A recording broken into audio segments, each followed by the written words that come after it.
अशा प्रकारच्या प्रचारानं जे तुम्ही लोकसभेला गमावलं ते विधानसभेला गमावलं.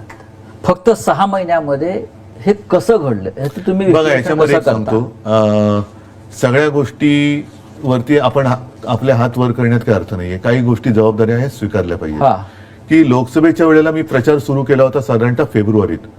तेव्हा काय होतं, माझ्यासमोर उमेदवार होते माझे, पण निशाणी नव्हती. चिन्ह नव्हतं. विधानसभेच्या काय वेळेला काय झालं, निशाणी होती पण जागा कोणत्या, आणि मी त्याच्यानंतर जागा मिळाल्यानंतर उमेदवारी कोणाला देणार हे निश्चित नव्हतं.